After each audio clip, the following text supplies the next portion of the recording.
Old Testament and the New Man, Genesis through Joshua with Dr. Daniel Cantey. As the modern order enters its apparent sunset, Dr. Cantey looks anew at the ancient scriptures to learn what they teach about man and his world. Here he is with today's episode. Hello, and welcome to this episode of the Old Testament and the New Man. My name is Daniel Cantey. In this episode, we're going to follow up on our initial study of the book of Numbers, where we went all the way up to the faithlessness of the people and the spies with respect to their ability to enter the promised land. Where we left off, we saw them not believing God's promises that he would bring them into Canaan, because after having seen the people of the land, according to the spies' report, and noting that these people are quite large and that the cities seem well defended, they do not believe that God can make good on what he has said to them, that God can actually bring them into the promised land. And so some of them cry out and say, let's go back to Egypt. We're going to find a new leader. Why did we come out into the desert to die?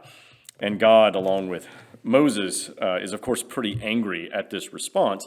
And the punishment ends up being that the people will wander 40 years in the desert. But the purpose of this wandering is so that the older generation, which is faithless, will die off, and the younger generation will take its place. And remember here, when we talk about the generations, the emphasis is on fighting-aged men who make up the army. And so that's where we're at this point. The Israelites now have 40 years ahead of them that they're going to be wandering. Now, as we look at the second half of Numbers, and during this episode, we're going to move rather quickly through the rest of Numbers. We'll basically tell the rest of the story. We're going to see a shift in the major theme of the book. The major theme that we saw in the first lecture was faithlessness. That faithlessness is on the part of the Israelites who rebel against God in various ways. We've already seen the people grumbling against God because they don't have meat. We've seen Aaron and Miriam rebelling against Moses. We see the whole people being faithlessness in the episode with the spies. And so that will continue. We're going to see that faithlessness of the people. It's not going to go away. But there's going to be a transition from that faithlessness of the people to the faithfulness of God. And so there's a really good contrast in the second half of Numbers between the pattern of failure of the people and their pattern of rebellion and disbelief on the one hand, and the faithfulness of God on the other. A faithfulness that has to do with more than just the people coming into the promised land, as we are going to see. So as we move through the chapters that we discuss in this particular episode, we're going to see the pendulum swing pretty strongly from the faithlessness of the people to the faithfulness of God. And we'll see that actually happen in the story. Not just that the Israelites have victories when the younger generation rises up, which they do, but there are other pretty striking examples of the faithfulness of God that we will see here. So that said, we're going to get started here in just a second, and I want to let everybody know we are going to jump around a little bit. I'm not going to cover absolutely every story and absolutely every chapter in Numbers, but I hope to hit the high points with some additional notes where we have relevance to themes that we've discussed earlier, or that have relevance to, say, things that happen in the New Testament. So I will select a few of those which are not necessarily part of the narrative arc of what happens in Numbers, but that I think are worthy of notice. In any case, we're going to start with those, actually, one of those, in chapter 15. And this is where we pick up. Chapter 15, verse 1, Now the Lord spoke to Moses, saying, Speak to the children of Israel and say to them, When you come into the land you are to inhabit, which I am giving to you, and you make a whole burnt offering to the Lord, a whole burnt offering or a sacrifice, or in your feasts, then he who brings his gifts to the Lord shall bring a grain offering of 1/10 of an ephah of fine flour, prepared with 1/4 of a hin of oil, and 1/4 of a hin of wine as a drink offering you shall offer with the whole burnt offering or the sacrifice. So before we get to the narrative portion of this story, I bring this up, these instructions about the whole burnt offerings, which happened daily in ancient Israel.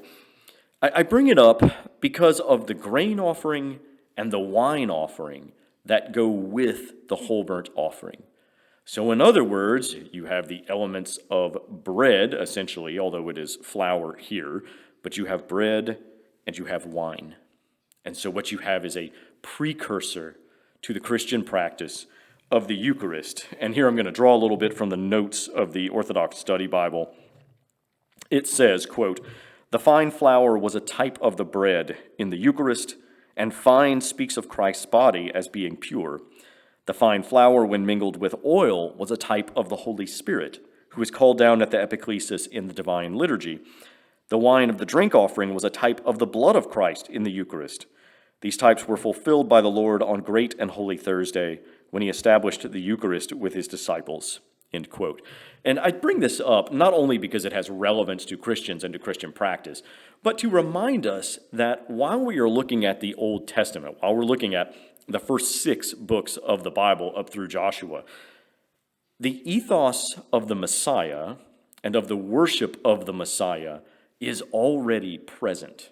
It is already there. The Holy Spirit is already signified. Christ's body is already signified. These things are present in the Old Testament. And so when we look at the Old Testament more broadly, we are seeing something that is in continuity with the New Testament and that is looking forward to it. In this particular case, looking forward to the rituals in which we share in the body and blood of Christ, the mystery in which we receive of his grace in the Eucharist is already there, all the way back in the time of Moses. Now, moving forward, this is chapter 15, verse 32. "Now, while the children of Israel were in the desert, while the children of Israel were in the desert, they found a man gathering wood on the Sabbath day. So those who found him gathering wood on the Sabbath day brought him to Moses and Aaron and to all the congregation of the children of Israel. And they put him under guard because they had not decided what to do with him. Then the Lord spoke to Moses, saying, 'Let the man surely be put to death. All the congregation shall stone him with stones.' So as the Lord ordered Moses, all the congregation brought him outside the camp and stoned him with stones." And that's the end of this short passage. Now, this man is stoned. He's killed for gathering wood on the Sabbath day.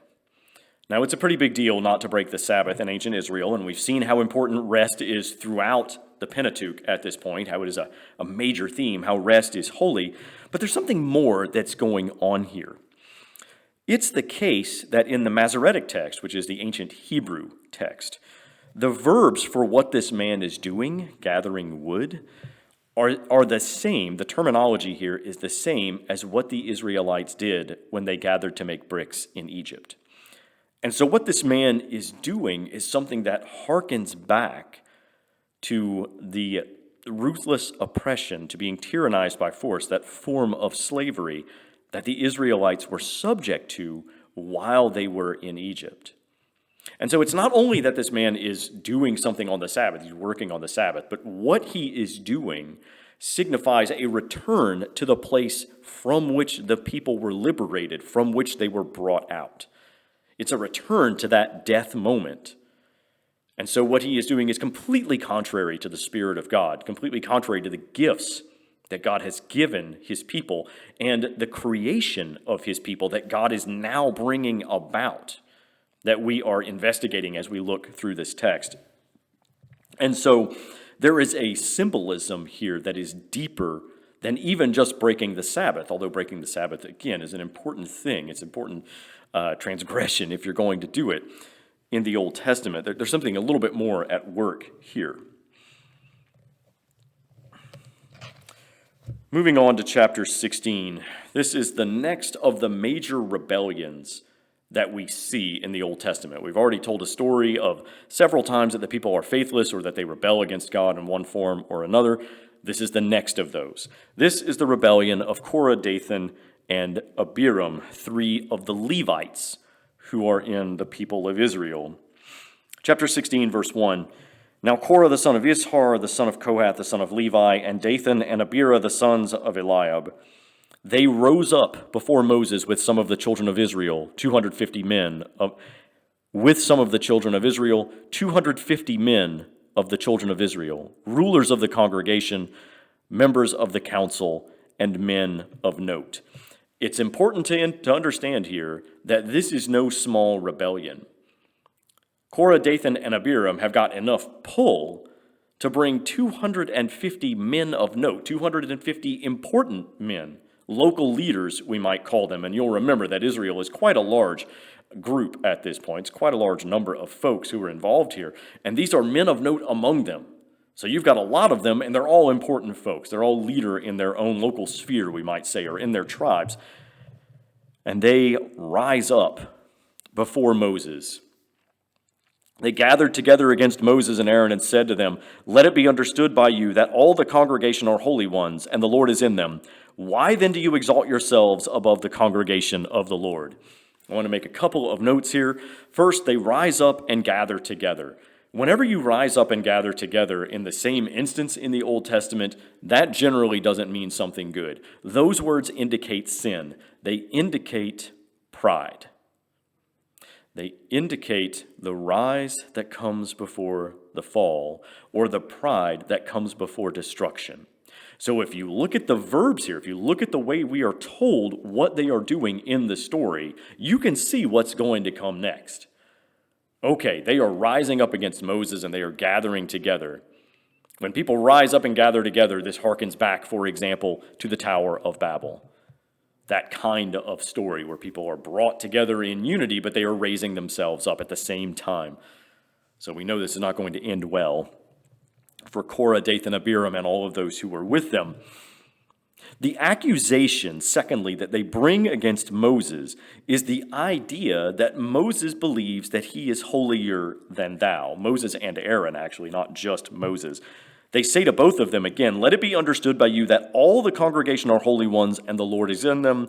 Why then do you exalt yourselves?" Why is it that you, Moses and Aaron, are raising yourselves up unjustly? And remember, these are Levites. These are the people who handle the items in the tabernacle and the movement of the tabernacle. They are set aside for the items of worship of God. And they say, no, you are the ones who say that you are holy. No, all of us are holy. Verse 4, "So when Moses heard this, he fell on his face, and he spoke to Korah and all his company, saying, 'God examines and knows those who are his and who are his holy ones, and he brings them to himself. And those he chooses for himself, he brings to himself. Do this then.'" And here is how things are going to be decided here. Moses says, here's how we'll play this out.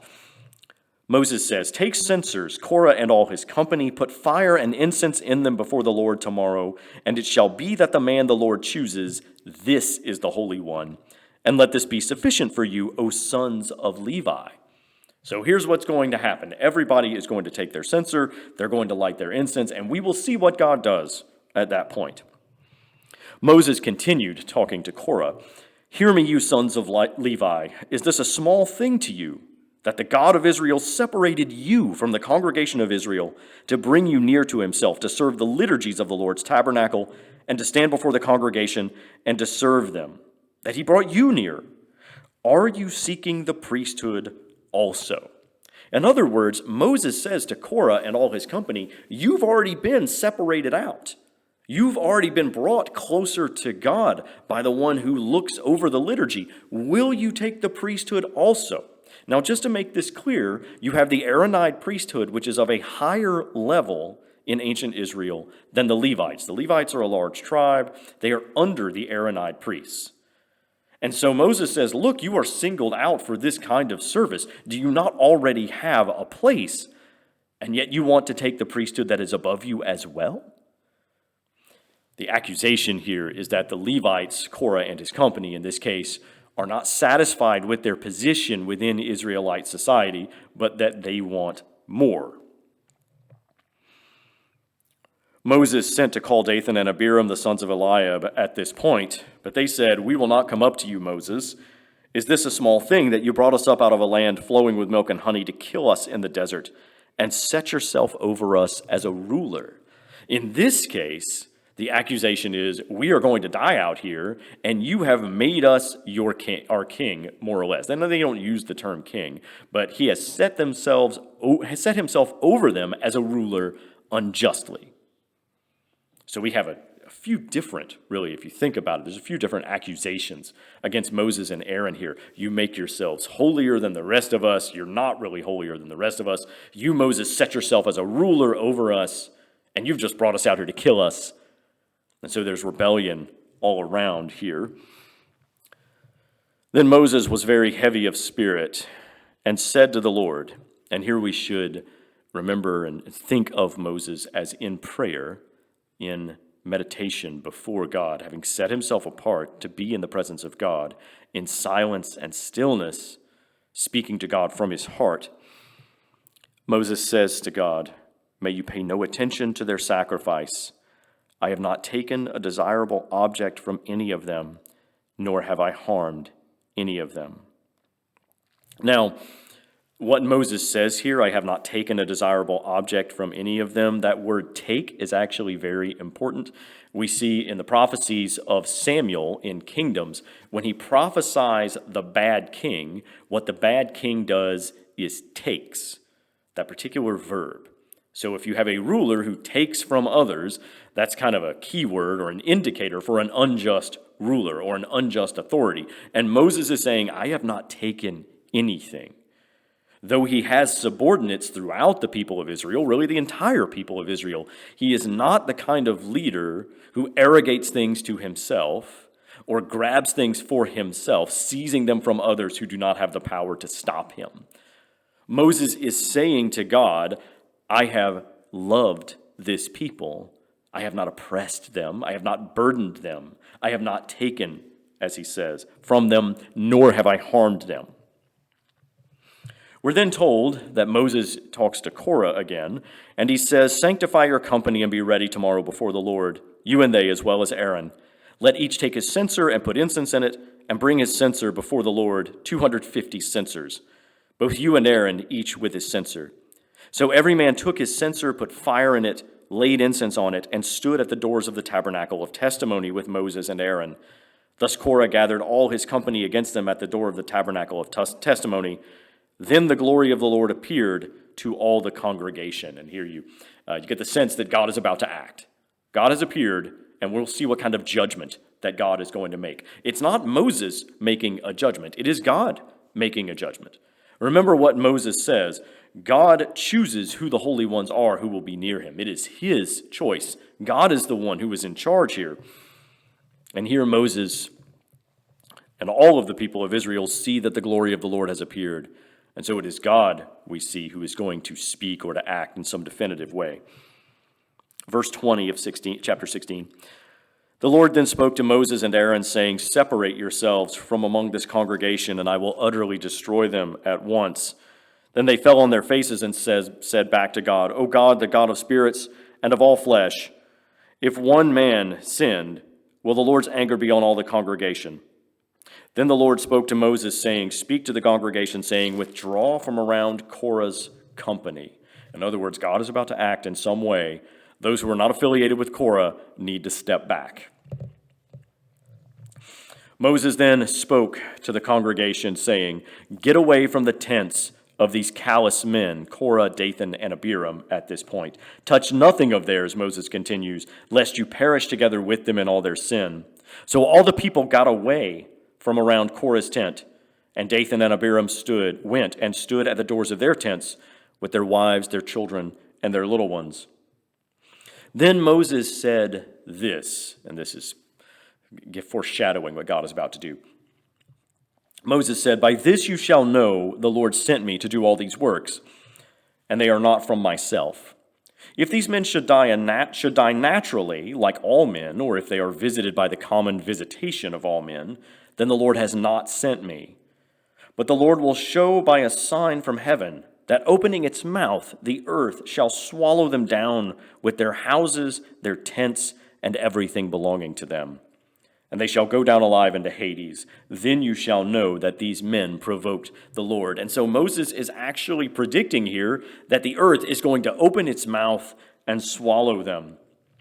And we are told, just as he finished speaking all these words, the ground split apart under Korah, Dathan, Abiram, and all of their kin. And the earth opened and swallowed them down with their houses, and all the men with Korah and their tents. They went down alive into Hades, and the earth covered them, and they perished from the midst of the congregation. Then all Israel around them fled at their cry, for they were saying, "Lest the earth also swallow us down." even though those people were not part of the rebellion. Fire also came out from the Lord and consumed the 250 men who had gone with Korah, Dathan, and Abiram, who had offered incense. What we see in this case, as I've mentioned a little bit ago, is Korah, Dathan, and Abiram, and all the men with them raising themselves up in pride, raising themselves up against God's authorities, that is, Moses and Aaron, and by extension, God himself. Even though they say the entire congregation is holy, it's not just you, Moses and Aaron, all of us are set apart to God, set apart for God. But Moses says, no, it is you who are exalting yourselves and seeking a higher position. And those who raise themselves up, in this particular case, are physically lowered. And the lowering is quite dramatic. We have a kind of Hollywood ending here in the scripture, where the lowering is physical. Their bodies are brought down below the surface of the earth.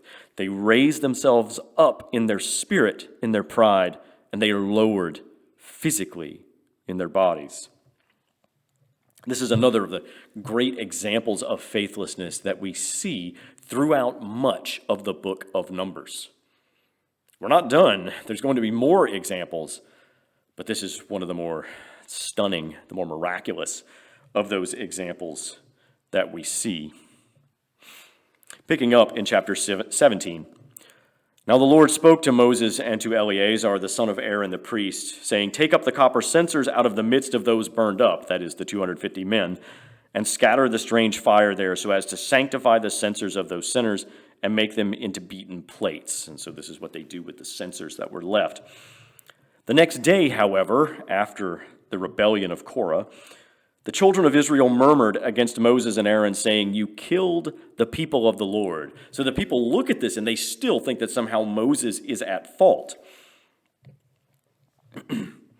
Now it happened when the congregation regrouped itself against Moses and Aaron, they hastened to the tabernacle of testimony, and the cloud covered it, and the Lord's glory was seen. Then Moses and Aaron entered the front of the tabernacle of testimony, and the Lord spoke to Moses and Aaron, saying, get away from the midst of this congregation, and I will utterly destroy them at once. You see, several times here God wants to destroy the people because they have turned away from him so fully. But Moses and Aaron fell on their faces, and Moses said to Aaron, take the censer, put fire in it from the altar, throw incense on it, and carry it quickly to the camp, and make atonement for the people. For wrath has gone out from the Lord's face and is beginning to strike the people. Moses understands that a plague has already begun among the people, and he wishes for atonement to be made for them to spare them so that they will not be destroyed by God in his wrath. So Aaron took the censer as Moses told him and ran into the assembly, and already the plague had begun among the people. So he threw in the incense and made atonement for them.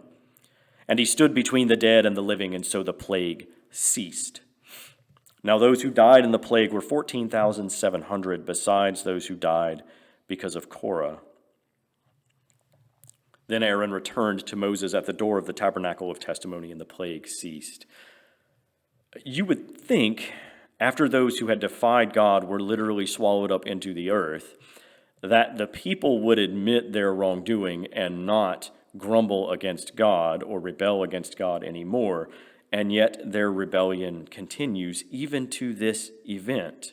How hard-hearted and how stubborn, how faithless were the people. How much did they not want to submit to God's judgment and his leaders? Now, moving forward to chapter 20, we see another example of rebellion and faithlessness, but in this case, the faithlessness comes not from those who are struggling against Moses and Aaron, not from the people at large per se, although we'll see the people complaining, but from Moses. In this case, it is Moses who is faithless. We'll see what he does. Chapter 20, verse 1. Now the children of Israel, the whole congregation, came into the desert of Sin in the first month, and the people stayed in Kadesh, and Miriam died and was buried there. But there was no water for the congregation, so they gathered together against Moses and Aaron, And so the people scoffed at Moses and spoke, saying, "Would we had died in the destruction of our brethren before the Lord. Why have you brought up the Lord's congregation into this desert to kill us and our cattle? Why did you also bring us up out of Egypt to bring us to this evil place, a place where nothing is sown, neither figs nor vines nor pomegranates, nor is there any water to drink?"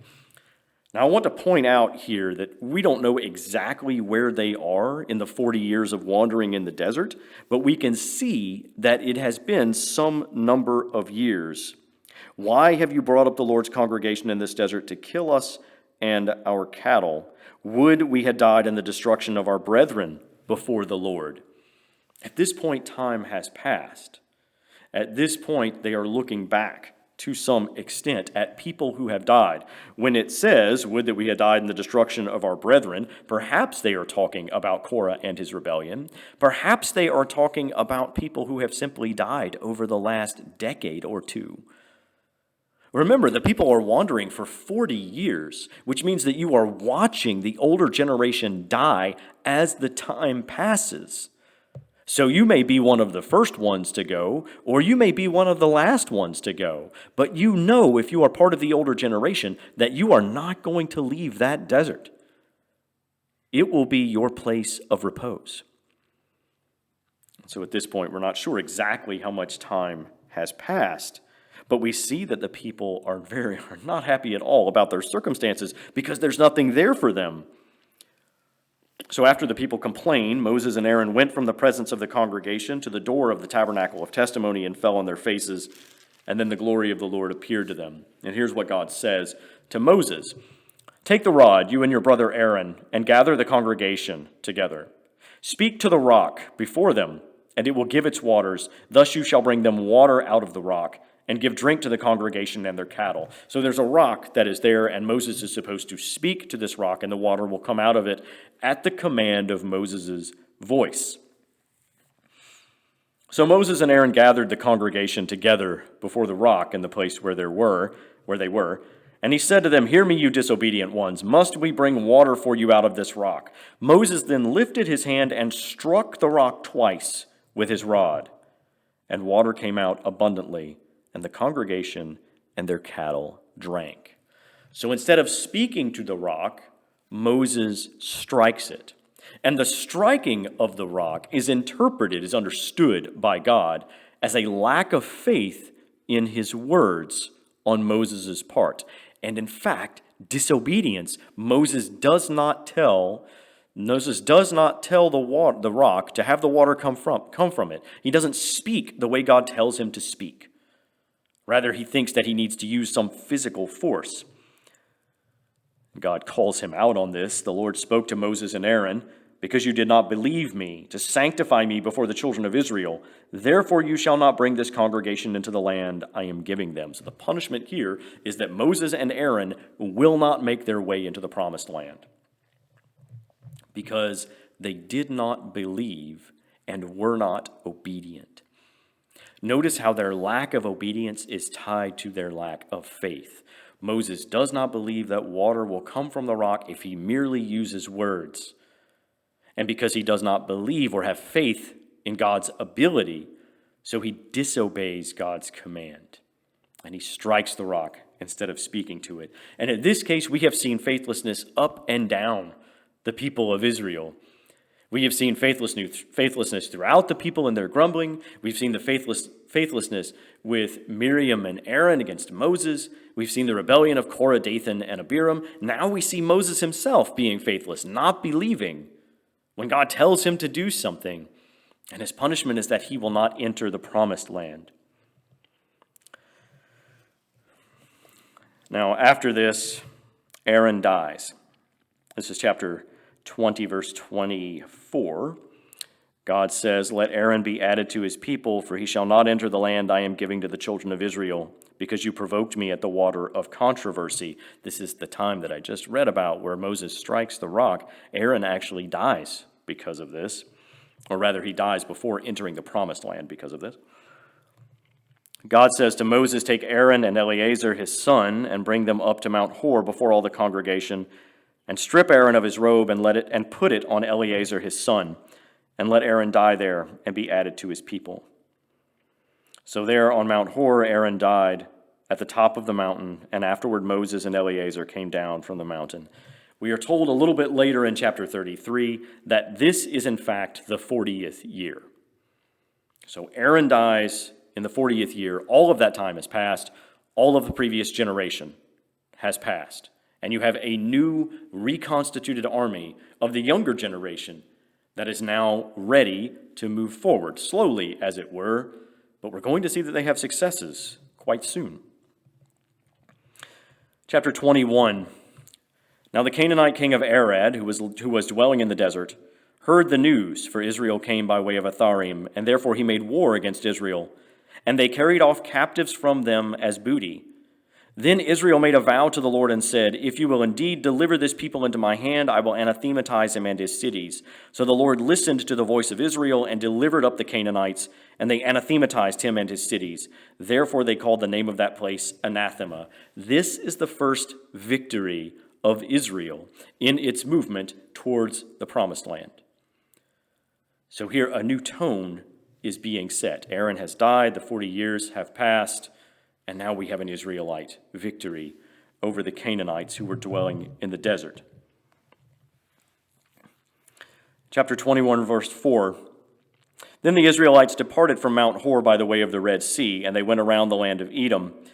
And the people spoke against God and against Moses. So here we see the people still rebelling.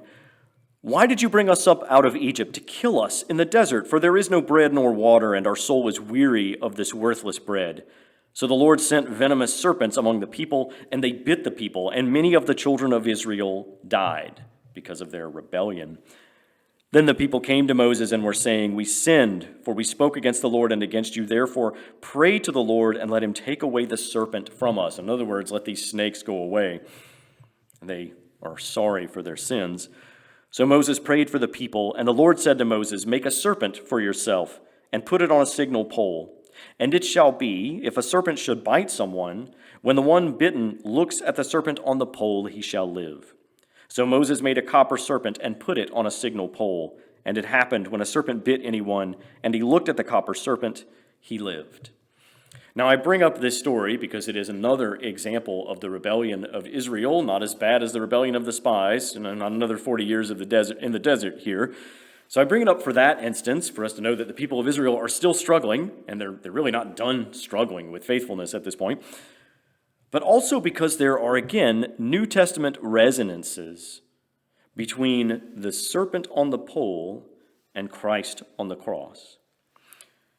And so here we're going to see a little bit from Gregory the theologian. This also is in the note of the Orthodox Study Bible, so it's pretty accessible for folks who are following along.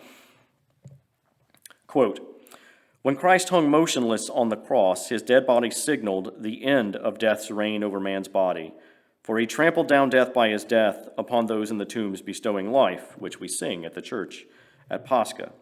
The copper serpent saved those who looked upon it, not because it lived, but because it was killed, and killed with it the powers that were subject to it, being destroyed as it deserved. And what is the fitting epitaph for it from us? O death, where is your sting? O grave, where is your victory? You are overthrown by the cross. You are slain by him who is the giver of life. You are without breath, dead, without motion, even though you keep the form of a serpent lifted up on a high pole." So in other words, the dead serpent on the pole controlled the powers of disease and death that were given to people if they were bitten by other serpents. And so we see the Christ dead on the cross, and he has the power over death, the power of eternal life for those who have faith in him and who follow his way. And so there is an analogy or a resonance between the copper serpent and its healing powers on the pole and Christ on the cross and his healing powers for those of us who are subject to sin and seeking eternal life.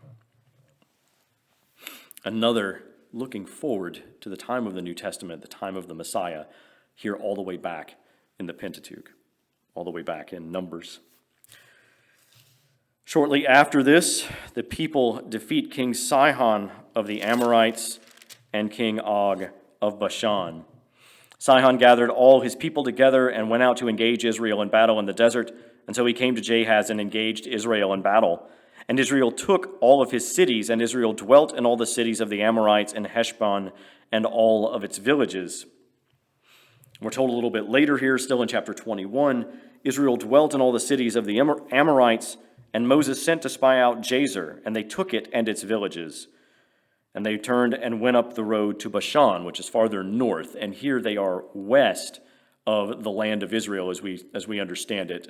They are east.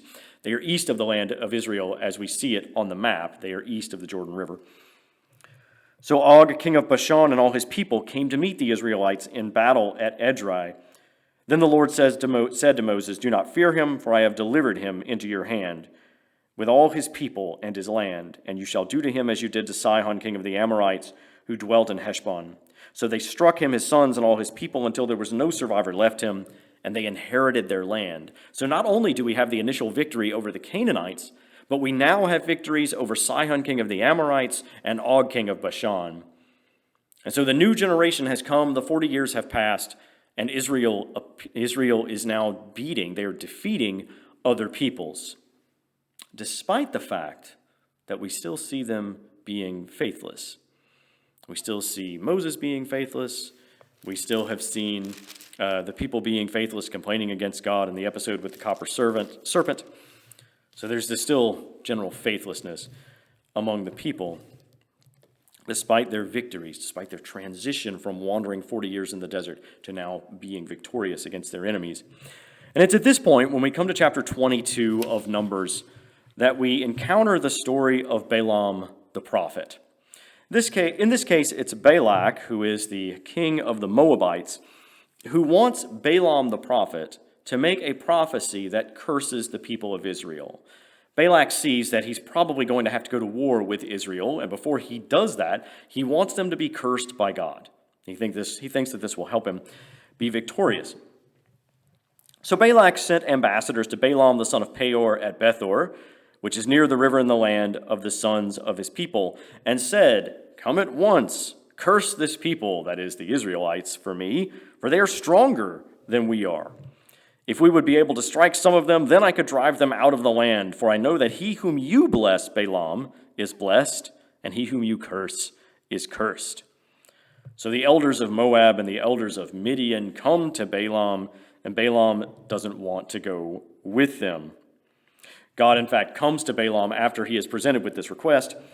God says to Balaam, who are these men with you?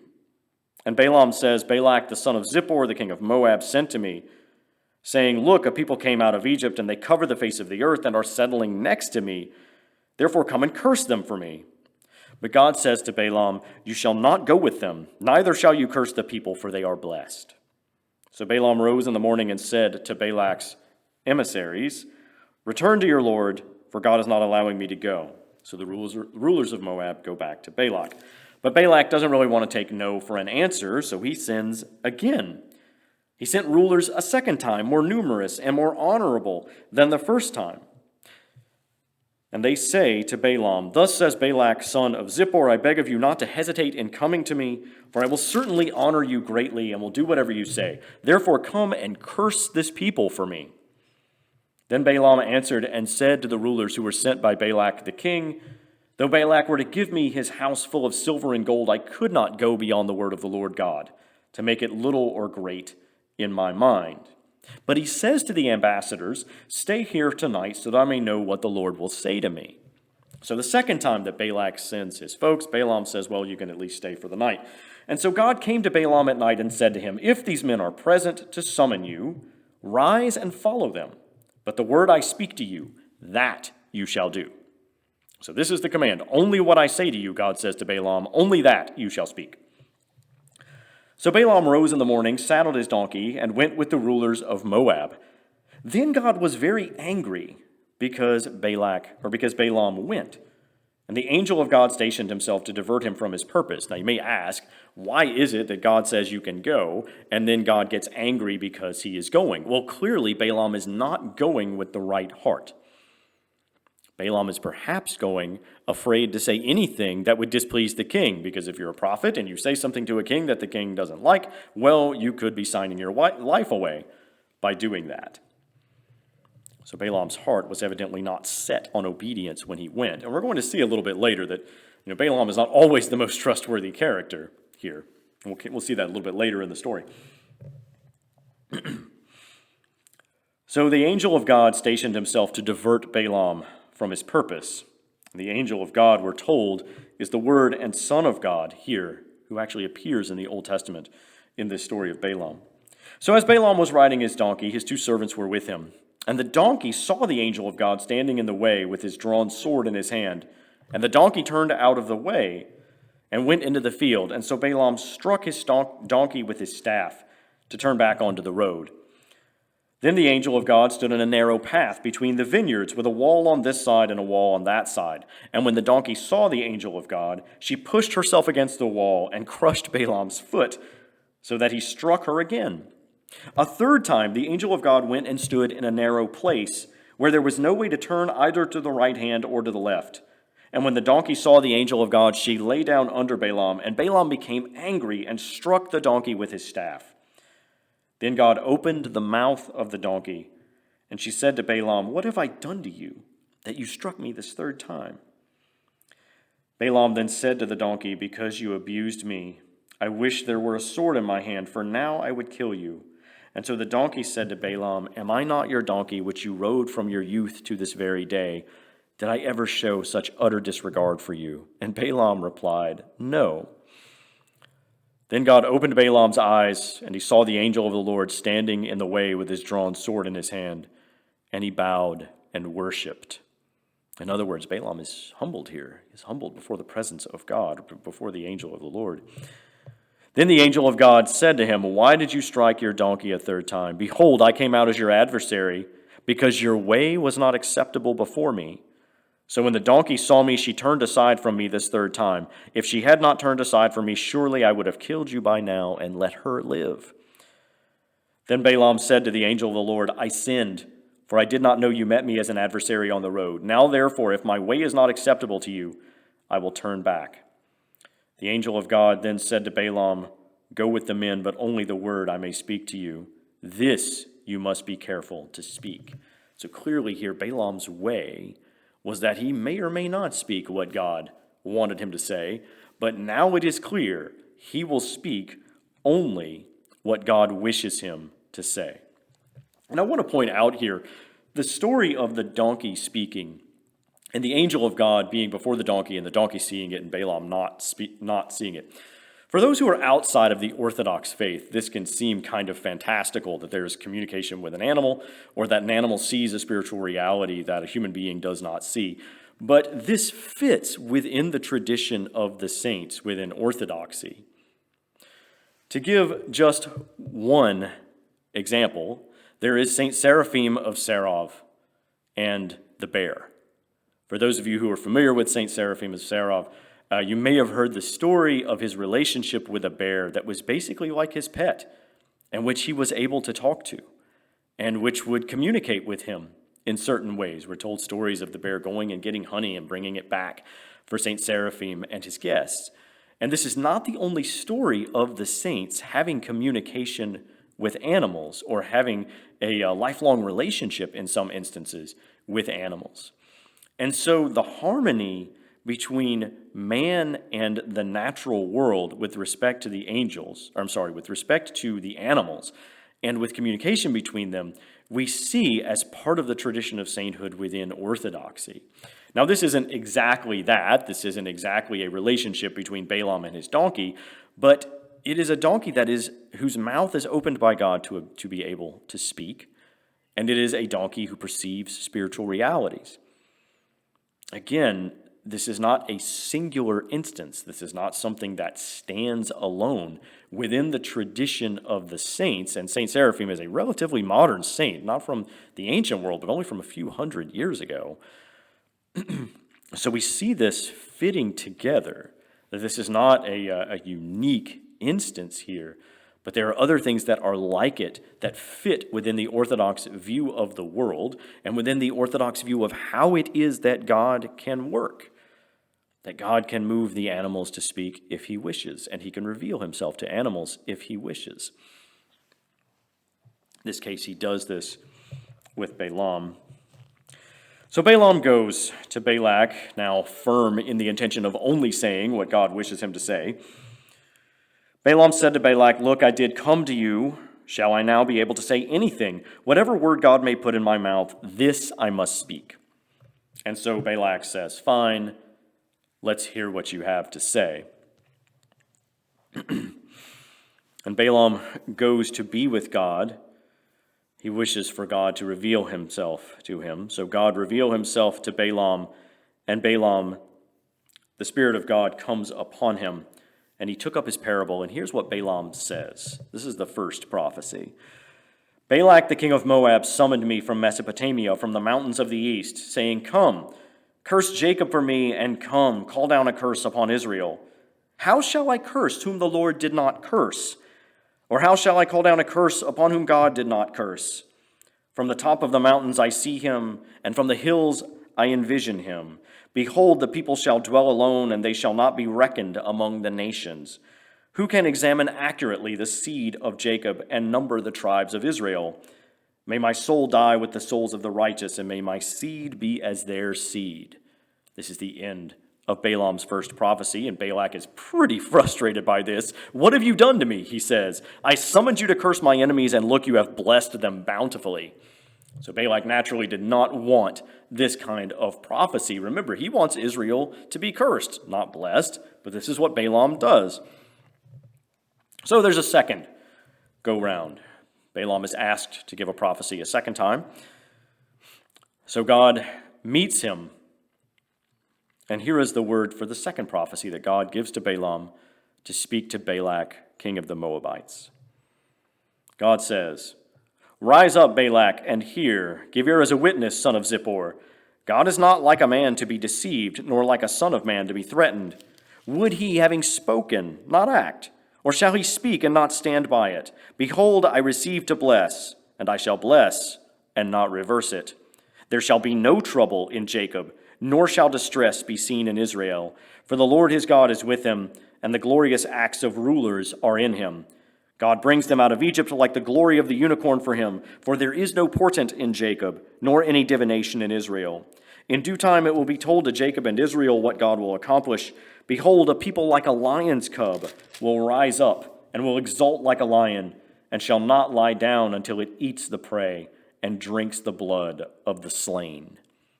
This is the second prophecy of Balaam, arguably an even stronger prophecy, a stronger blessing on behalf of the people of Israel. And Balak steps back a little bit with his strategy at this point. He says to Balaam, "Neither curse him with curses for me, nor actually bless him." So in other words, just step off of this blessing. You don't even have to say things that are so negative, but stop saying things that are so positive about the people that I'm going to have to go into battle against. But Balaam answered and said to Balak, "Did I not tell you, saying, the word that God may speak, that I shall do?" Balak is not done. He asks for a third prophecy from Balaam. And at this point, the Spirit of God comes upon Balaam the third time, and here is what he says. "Balaam, the son of Beor, declares, the man who truly sees declares, the one who hears the sayings of God declares, the one who saw the vision of God in a dream or revelation seen by him. How beautiful are your dwellings, O Jacob, your tents, O Israel, like wooded valleys offering shade, and like gardens by the rivers, like cedars beside the waters. A man shall come forth from his seed, and he shall rule many nations. And his kingdom shall be more exalted than Gog, and his kingdom shall increase. God led him out of Egypt, and he has the glorious appearance of a unicorn. He shall consume the nations of his enemies and deprive them of their strength. He shall shoot the enemy with his missiles. He lies down and rests like a lion, and like a lion's cub, who shall rouse him? Those who bless you are blessed, and those who curse you are cursed." Here we have another prophecy in favor of Israel, but in this case we have in addition a prophecy of the coming Messiah. A man shall come forth from his seed, and he shall rule many nations, and his kingdom shall increase. Those who bless you are blessed, and those who curse you are cursed. And the you here is God. The man, as the Word, became flesh. And so there is a prophecy on behalf of Israel, but not just a prophecy for their entering the promised land and victory against Balak and the Moabites, but a prophecy for the far future, a prophecy for the significance of the world, a prophecy for eternity. This is the extent of the blessing of Israel. When Balak hears this, he gets angry with Balaam, and he strikes his hands together. And he says, I summoned you to curse my enemy, and look, you actually blessed him for a third time. Now therefore flee to your place.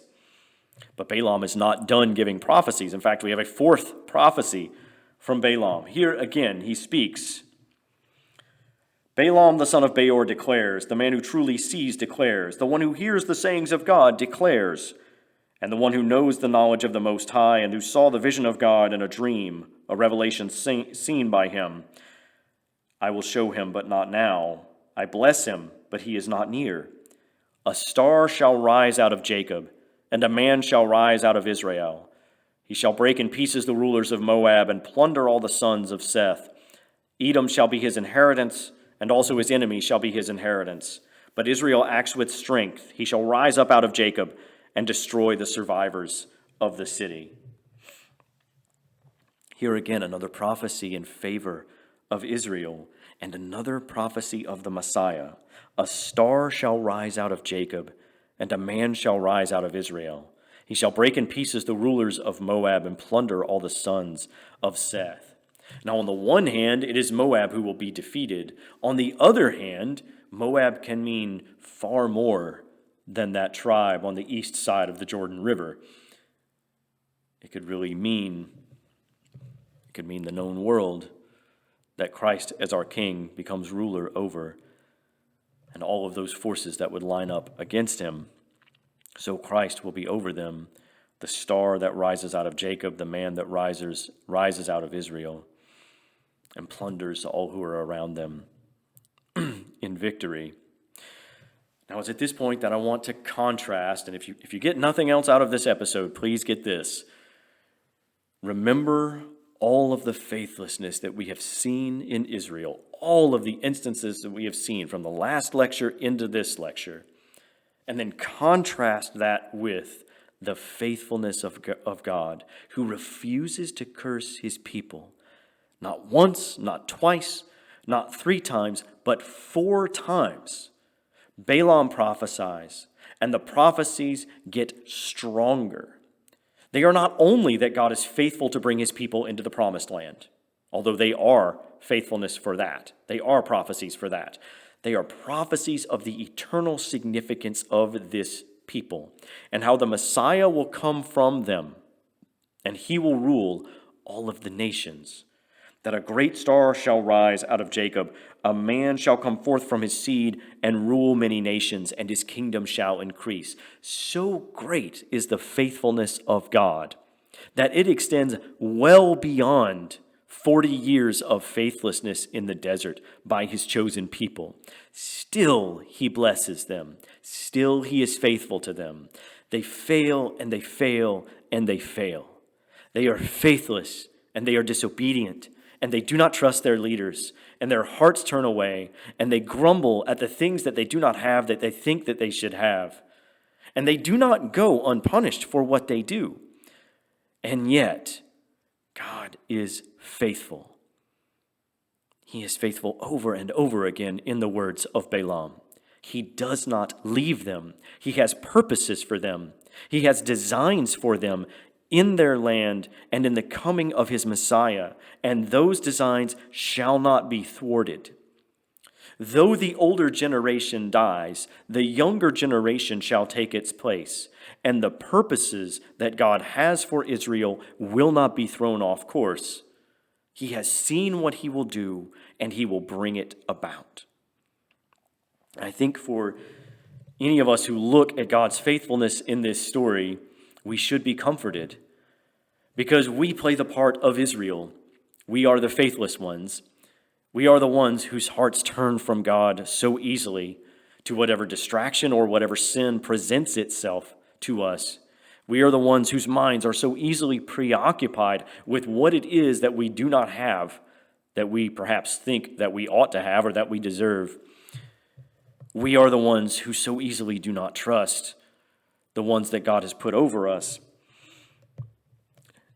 And yet, despite that, as faithless as we may be, God remains faithful. And so the great contrast is between all of the failures of the people of Israel and the faithfulness of God. Now we see after this, when we move to chapter 25, that Israel is faithless yet again. That they're not done being faithless. Now it is clear that the purpose of God for his people is set in stone. It will not change. And the people continue to fail even after this. So before the story of Balaam, you have a whole series of failures. After it, you have another one. Chapter 25, now Israel remained in Satin, and the people were defiled by committing fornication with the daughters of Moab. They invited them to the sacrifices of their idols, and the people ate their sacrifices and worshipped their gods, or worshipped their idols. So Israel consecrated themselves to Baal of Peor. And the Lord, seeing this, said to Moses, "Take all the rulers of the people and make a public example of them for the Lord, that the anger of the Lord's wrath may be turned away from Israel." So Moses said to the tribes of Israel, "Each one of you kill any member of his household who was consecrated to Baal of Peor." And you will remember here that idolatry is perhaps the major sin of the Old Testament. So this is a big, big no-no for the people to do.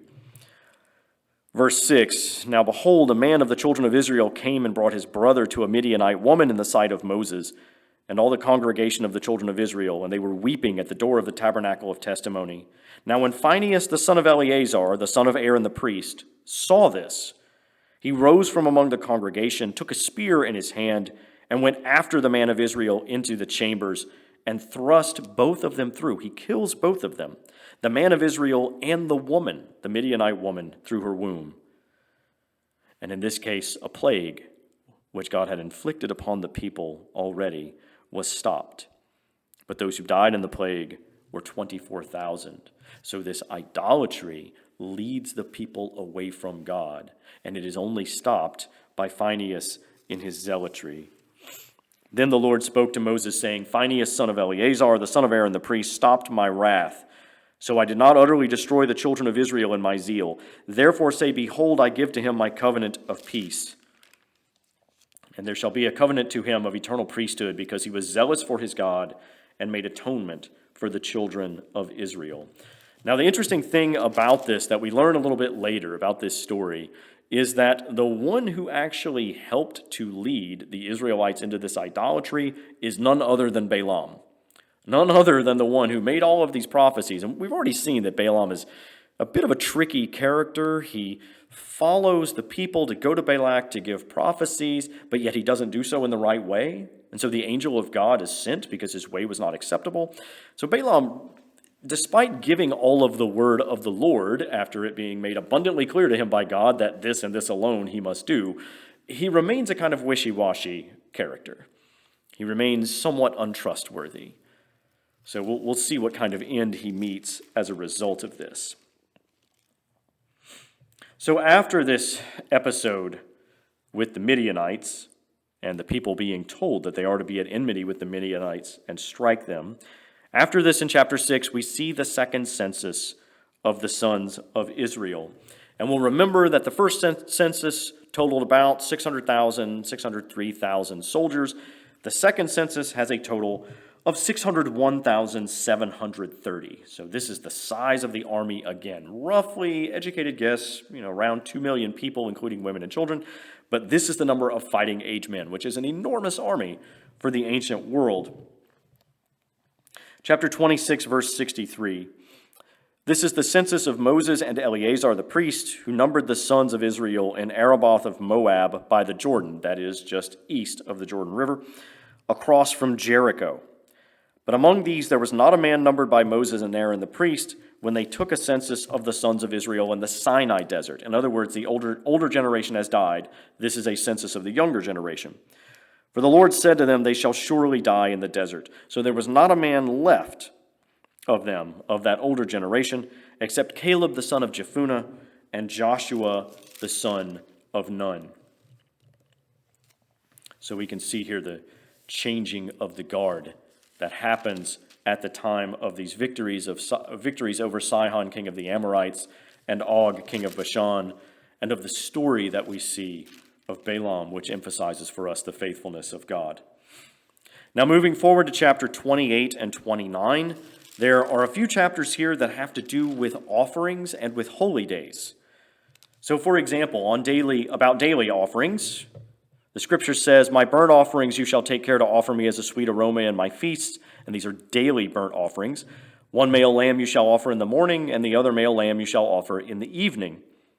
There are also Sabbath offerings. "On the Sabbath day you shall offer 2 unblemished male lambs in their first year, and 2/10 of an ephah of fine flour, mixed with oil for a grain offering, with its drink offering," that is, the wine. So on the Sabbath, you have the bread and the wine, or the flour and the wine, with the with the burnt offering. There will be monthly offerings. "On the first of every month you shall offer a whole burnt offering to the Lord, 2 young bulls from the oxen, 1 ram, and 7 unblemished male lambs in their first year." That is, once a month you offer these things. Then the scripture shifts to paschal offerings. "On the 14th day of the first month is the Lord's Pascha. On the 15th day of this month is a feast. Unleavened bread shall be eaten for 7 days. And on the first day there shall be a holy convocation. You shall do no service work." You shall rest on the first day of the Paschal celebration. "Then on the 7th day, we are also told, you shall have a holy convocation. You shall do no service work on it." So no work on the first day, no work on the 7th day. You shall rest at the beginning and at the end, at the leave taking. The Feast of Weeks is mentioned as well. "On that feast you shall have a holy convocation. You shall do no service work." In other words, you shall rest. In the 7th month, there are several days that are mentioned here. "On the first day of the 7th month you shall have a holy convocation. You shall do no service work. Again, you shall rest. On the 10th day of the 7th month, which is identified for us in Leviticus as the Day of Atonement, you shall have a holy convocation. You shall afflict your souls, or you shall humble yourselves, and you shall not do any work. Again, you shall rest on the Day of Atonement.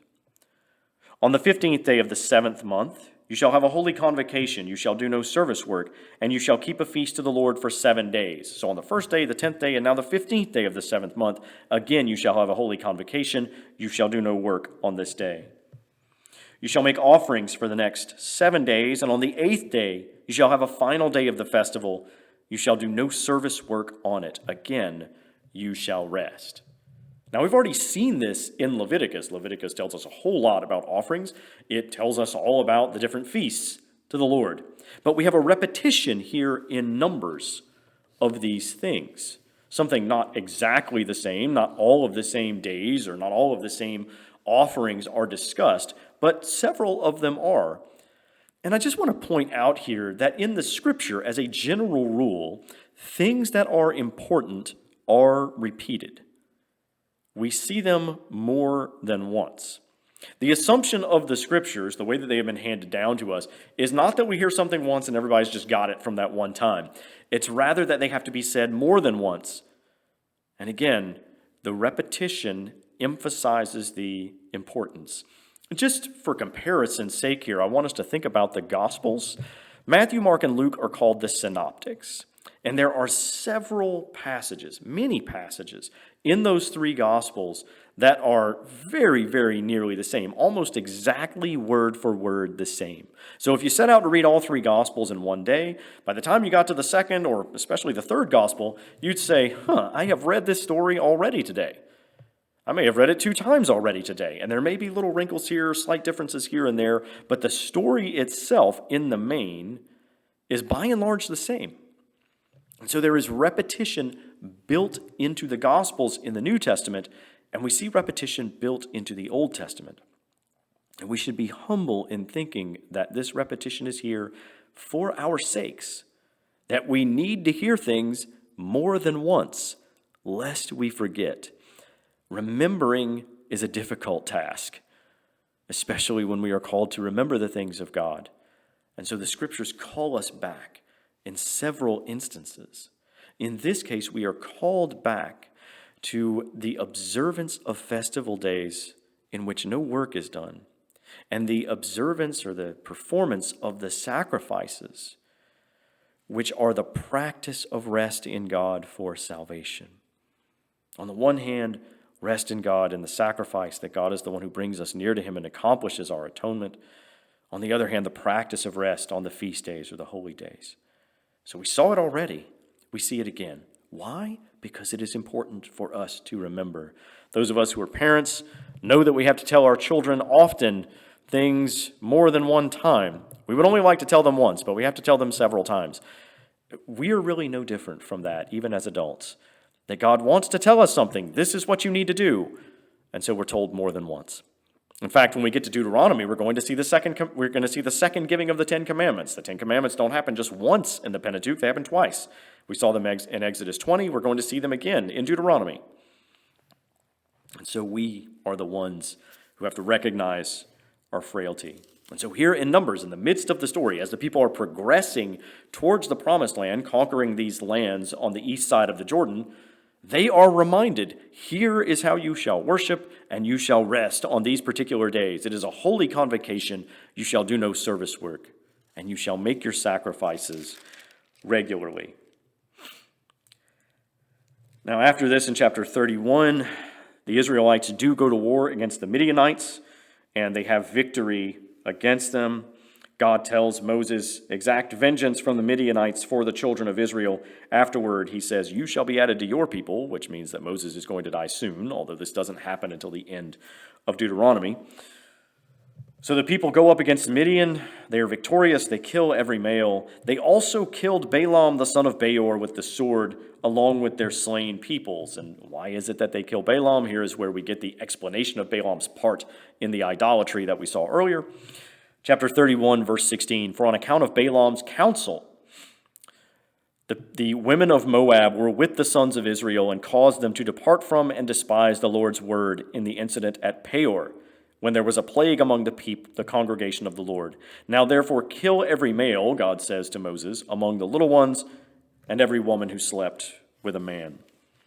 And so Balaam, the point here being that Balaam is among those who are slain. Now, in the rest of Numbers here, we see in chapter 32 that a couple of the tribes of Israel, the sons of Reuben and the sons of Gad, see that the land that has already been conquered is good land. It is good for feeding cattle, and they have cattle. So they say to Moses, can we just settle here on the east side of the Jordan? And Moses is not happy to hear this at first. He says, this is chapter 32, verse 14, behold, you rose up in your father's place a body of sinful men to increase still more the fierce anger of the Lord against Israel. For you will turn away from him by again leaving him in the desert, and you will act lawlessly against this entire congregation. And the accusation here is that the sons of Reuben and Gad are going to stay on the east and let the rest of Israel fight to conquer the promised land. Moses says essentially, what, you're abandoning us? No, you shouldn't do that. And so at this point, the leaders of those tribes say to Moses, no, we will arm ourselves as the advance guard before the sons of Israel until we bring them to their own place. Let us not return to our homes until each of the sons of Israel should be distributed to his inheritance. And Moses is satisfied with this. He says, okay, if this is what you're going to do, yes, you can have these lands on the east side of the Jordan, but you must come and fight with us. And so the tribes of Gad and Reuben are happy to do this. And we are told, chapter 32, verse 32, that they say this, we will cross over armed before the Lord into the land of Canaan, but you shall give us our possession on the other side of the Jordan. So Moses gave to the sons of Gad, the sons of Reuben, and also added here the half-tribe of Manasseh, the son of Joseph, the kingdom of Sihon, king of the Amorites, and the kingdom of Bashan, Og, king of Bashan. And so it seems that these three tribes, the two tribe and the half-tribe, are already going to settle themselves on the east side. Chapter 33, verse 50. Now the Lord spoke to Moses west of Moab by the Jordan opposite Jericho, saying, speak to the children of Israel and say to them, you are crossing over the Jordan into the land of Canaan. When you do so, you shall destroy all the inhabitants of the land before your face, and you shall remove all their high places. You shall also destroy all the inhabitants of the land and dwell in it, for I give you their land as an inheritance.